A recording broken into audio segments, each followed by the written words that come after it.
Peter, thank you so much for joining me today. You've had an interesting career so far. Can you tell us a little bit about your legal career? Sure. So studied at University of Melbourne, did a double degree in commerce and law, graduated from there and had the amazing opportunity to travel before I started my articles. I did my articles at a firm called Home Wilkinson Lowry at the time, which is now known as HWL Ebsworth. And didn't last there very long actually. Not that I didn't enjoy the experience because it was incredible, but I quickly realised that I wasn't going to shine in that environment. So I moved on and did something completely different. Worked for the government, did some project work, and then really missed the intellectual rigour of being a lawyer, and put my hand up to be an in-house counsel at RMIT, which was a company owned by RMIT University, and then transitioned from RMIT to where I am now at Envato. So I've I've gone around, been around the traps a little bit, I suppose, if you could put it that way. And you've worked across, commercial, private practice, in-house and government. What are the main differences across each area? Sure. They're very different, Louise. Private practice gives you a breadth of work. You work across different clients and are managing multiple files at any one time. Government is a very different beast. You usually work on a particular part of a government initiative, preparing briefs for ministers and so on. And in in-house rather, you work for the business, and whatever the business needs are, you mobilise as a lawyer to make that happen. And I know you're not just a lawyer. What else do you do outside of work? Sure. I sit on the board of directors for the Design Institute of Australia, and I'm the company secretary there as well. And I also do a lot of mentoring.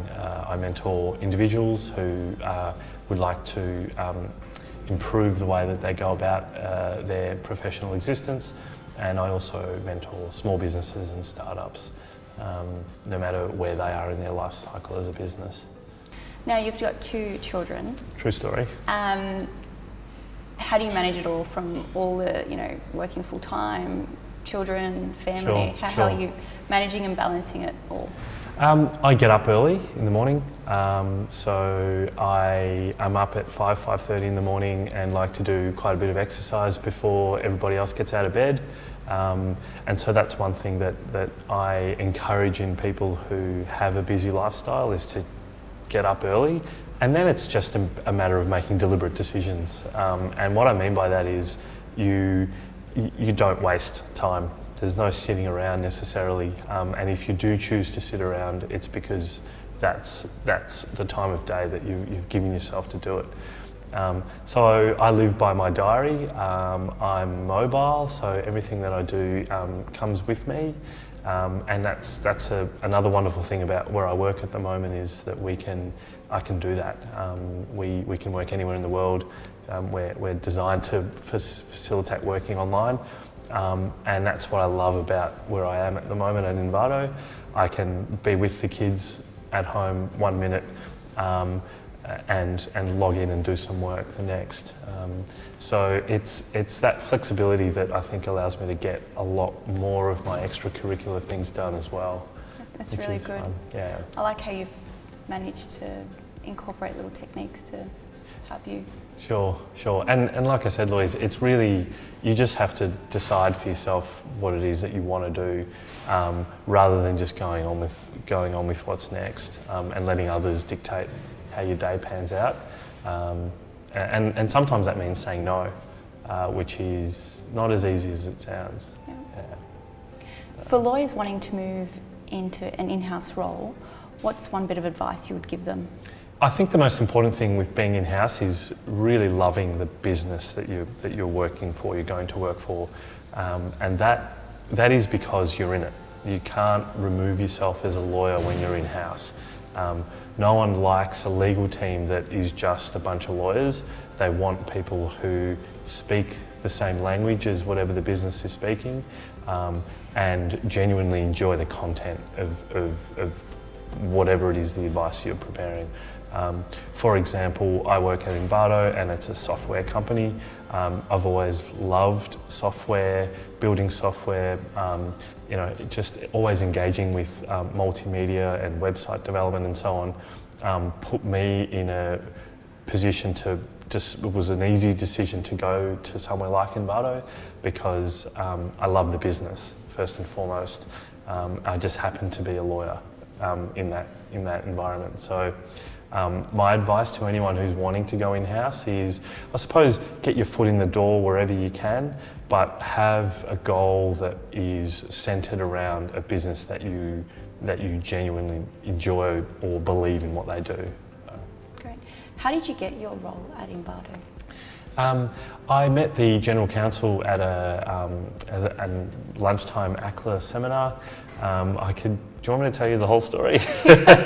I'll try and cut it short where I can. So I met the General Counsel and we had about a minute conversation about the topic of the seminar on that day. And she struck me as a very interesting person who you don't typically meet at those types of things. And so during the presentation, I Googled her name. It's quite a unique name. And so she came up and I read a little bit about her profile and so on. And when I get back to my office that afternoon, I did a random scattergun approach to try and guess her email. So I tried to find her after the seminar, but she'd already left, or I just couldn't find her. We didn't exchange business cards or anything. And so I did about 10 different combinations of her first name, surname, and first initial dot last name and so on, and one got through. And so she replied and I just started an email conversation about the company Envato and some of the things that they were doing at the time. This is going back about 5 years now, and she was nice enough to engage with me over email, and then randomly at one point, because I'd been visiting Envato's website so often, an ad popped up that was a Seek or some employment website, and I clicked on it, and it turns out they were hiring a legal counsel at Envato, and I actually put my hand up and didn't get the role the first time. In fact, they had someone seconded from a legal firm who was helping their general counsel out at the time, and so I missed out. But I didn't stop with my emails, so I kept on emailing her about once a month, and it took about 8 months before she replied saying that they were thinking of expanding the team, and so that's how I got the gig. It was over on lunchtime, and the General Counsel just said, we'd like for you to come and work for us. So, that's fantastic. Yeah. So network and persist would definitely be. Absolutely, yeah, absolutely. And really, there is no harm in sending someone an email. Yep. If they want to ignore it, they can. If they want to reply and say no thanks, stop bothering me, they will. Yep. But there's no harm in sending someone an email, so it worked for me, yeah. That's great. Yeah. Peter, thank you so much for taking your time once again. You're welcome. Thanks, Louise.